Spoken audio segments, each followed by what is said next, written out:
I made a sports betting model from scratch to prove that it's not just luck and to learn more about point spreads, NBA lines, and how to better predict the outcomes of games. So let's start and talk about why this model is successful, what it's predicting, and yeah, this is going to be something that I'm going to update y'all with as the weeks go on. Right now, there's not a whole lot of data, just one night, but a lot of good results, and let's talk about why. So first, I'm going to go into how I created this model and what different things it's referencing. So this is a lot of power indexing. I use a lot of power indexing numbers that just predict how many points better each team is or their efficiency better than others. So I took the team's power indexing numbers, their offensive, their defensive, and their predictive.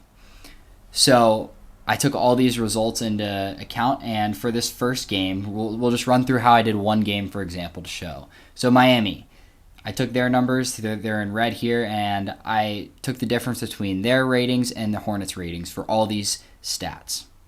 So with that, you can see right here, it's in this little box, this situation here. So we've got our BPI, our offensive, defensive, and predictive ratings, and then I weighted these different percentages. I weighted the predictive amount and the BPI, the official one, higher, just because these are better totalitarian metrics for evaluating these teams. And the thing is, you might say, okay, maybe that's too high. Maybe I should drop this to 5%. It's the total projected point value, which we'll get into the other stuff in a second, is 6. But let's say it's 6.6. So let's say I drop that to 10%. It's 6.5. It's very marginal stuff here in terms of the weighting. So I just think the weighting helps clear things up, and we'll change the weighting if it needs to change in time. So I did that. The numbers there as we went over differences, the weightings, and these values all calculated as total values. This is just the total product of these weighted values. And then I also calculated home and away stats. Well, I'm giving more points for being at home. So the way I did that, it's up here. If a coach has over a 60% win rate at home, I gave them 3.5 points. The numbers said between 2.5 and 3.5, just general statistics here. So I thought, all right, we'll give the best teams 3.5, the middle teams 3, and the teams that are below a third in terms of their coaches at home record, 2.5. Or if it's a first-year coach, I'm going with 3. 3 is generally our average here. Also, if a team is on a back-to-back, generally the numbers suggest about a 1.9 point difference in their output over a lot of seasons. So I'm just generally estimating these numbers. This model is in no way perfect. But the way that what it did is with these numbers together, Miami's at home. They're favored by 3 points against Charlotte, and they're at home. This number together is 6.6 points. The spread had the game at 5.5 points for Miami. The minus is in favor of Miami winning the game. So the difference here is positive, and it's 1.115. And if you look up here at the final, this is just a variation model here. But the game ended, Miami won by 27 points. And with that, the model was actually closer. Trey was closer than the point spread was. So it had less variance, lower variance percentage. We're trying to get that variance percentage closer to 0. And there's a few ways that I'm going to evaluate betting on this. So this model is less about particularly betting and winning money and more about predicting and being generally on the right, knowing which teams to go for and so forth. So we're going to track a lot of different stuff with this model. We're going to track when it says to cover. We're going to track when it says for a team to win outright. We're going to track underdogs. We're going to track teams over as well. So what I did this first time is I said if the number that Trey had was higher than the point spread, then I took the over. If it was lower or in favor of the other team, I took the other team to cover. And he went 4-1. So pretty solid result here. And yeah, the only game that he lost was the Thunder. And yeah, this can also result in, here's Golden State versus the Clippers. If you go up here and you look at these teams in the power indexing, this is of course from yesterday. The Clippers are slightly ahead of Golden State, really marginally. So the Golden State has a higher offensive rating, slightly lower defensive, slightly lower power indexing number, and just slightly lower predictive as well. So the Clippers are pretty high, but the Warriors are really good at home. So as you can see, this total value is very marginal, 0.2 points but the Warriors are really strong at home. So my model had the Warriors winning by 3.2. And the reason it's negative is because I took the team that was favored in the spread. They're the ones I'm comparing this to. So this is all kind of against the spread. The Clippers were favored in the spread by 1.5, 4.7 point total difference in this one. This was the model's favorite pick of yesterday, and the Warriors won by 19. They absolutely destroyed the Clippers. It was a blowout. So that was the best that the model did, and it did so much better than the spread. So the spread would have lost that game. The model would have won that game. So yeah. So let's jump into some of the total things I'm calculating with this. So as I said, against the spread, that's the first thing we did yesterday. It was 4-1 against the spread, picking which team is going to win, picking which team is going to lose. 80%, pretty good. We also did variance calculations here. So what that is the total point value against the prediction number. So you want your variance number to be below 0, or you want it to be as close to 0 as possible. It's just a little tricky because your negative values, if you're betting, means that you lost. You're on the wrong side. So I'm not exactly sure how I want to evaluate this in the future. I might cut out the negative numbers.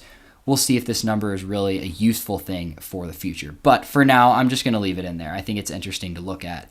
And really, if you look, 22 versus 53, the model was nearly twice, well, actually more than twice as close to the actual point values than the point spreads. So that was really carried by 2 games where the point spreads, the model picked against them for the winners of the game altogether, and that was huge. So yeah, with that, I'm going to calculate when the difference of points is really high. So I had 3 here. I think I'm going to end up doing 4 just because I think that's going to be better. It's going to be less games, and 4 points is a lot.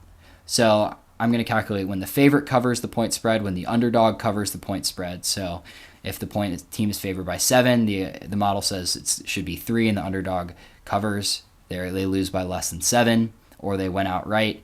That means the model wins. If the underdog wins and the model predicts it, we're going to calculate that. It went 2-0 yesterday. And I think this is really the stat where the model is going to excel in total winners. So this is when the model predicts a team to just win. It doesn't matter what the spread is. It picks a team to win, whatever point total it is. I think that's where it's really going to succeed, because looking down here tonight, we've got a 10-game slate for tonight. Now, this is with different power indexing numbers because these update as the teams play. And I think for some of these, for example, Houston's favored against Toronto. That game's going on right now as I'm recording this video. You can probably look up the result here and figure out which team won. But let's say that Houston wins by 2 points, wins by 1 point. That means that the model wins, but Houston also wins.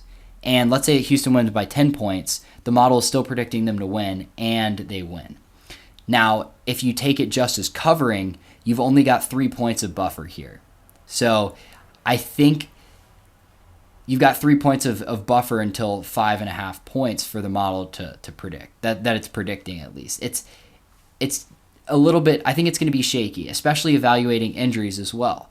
Teams like Dallas have higher predictive ratings because they've got guys injured, like they've got Kyrie coming back at the end of the season, so their rating is slightly higher for the predictive number. Especially Los Angeles, they have the highest discrepancy. If you go up here with the Lakers, it's 3.6 to 1.3. That's a 2.3 point difference in the power rating compared to where they're playing. LeBron's been out, Luka's been out a couple games. As well, I don't think that it's going to evaluate some of these bigger favorites as well. The Nuggets are favored by 12.5 tonight against the Pelicans. While the Pelicans could very well cover the spread, and I could be proven wrong. Zion has been injured. The Nuggets have one of the best home court environments in the country. They also have, of course, the altitude, and the Pelicans look really terrible right now. So this model, the power ratings can only go so high for the numbers. So if the spread's really high, it's tough for the model to really pick up on that. This one's even pretty close. It's got the Nuggets winning by a lot. They're favored big, even with a home court advantage. But it's telling us that New Orleans is going to cover. I'm not so sure that I think New Orleans is going to cover this one. So we'll see what the model does. But if Denver wins, that means it's a win for the model. Same here with Los Angeles, as I went over. And yeah, we're going to track a lot of these metrics. I will keep you updated. We're going to have a total value here. We're going to have a day-by-day thing where We're going to look at all these stats as well.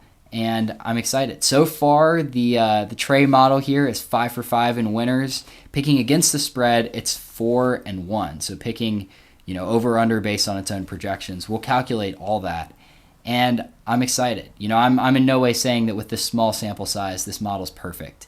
And I'm definitely going to be adjusting it with time, with practice, and just with evaluating these teams over time. It's early season. Some numbers are inflated. Others are too low. The Miami Heat look fantastic right now. They blew out the Hornets, and their offensive rating is spiking up. So that could have even been a low projection, and maybe by the end of the season we would have ironed that little prediction out. But I think it's interesting to look at. And again, this is less about the point spreads and making money and more about predicting and just seeing which teams are favored and understanding that to a better ability, which will in turn, of course, help betting. But you have to be careful here with betting. You can't just bet against or with the model. So we'll see. I think if you are betting, you got to use these models with a grain of salt. The best bettors use these models, and they also have a lot of good common sense and understand, how backups are evaluated when coaches get fired. All that stuff's evaluated. So I'm interested to see how Trey does, and I will keep you tuned. And the next week, we'll cover this in about a week. So next Thursday, get ready. Or next Wednesday, get ready for that. And as well, tonight, I'll be going on a podcast in just a few minutes. So I'm excited for that. I will be linking that down below in this video. You can check that out. And yeah, it's going to be a great time. Really excited for that. We'll talk about all kinds of NFL stuff. And I'll be back to normal videos tomorrow, just covering sports games and so forth. So stay tuned. If you enjoyed this video, let me know, and I will see you back tomorrow.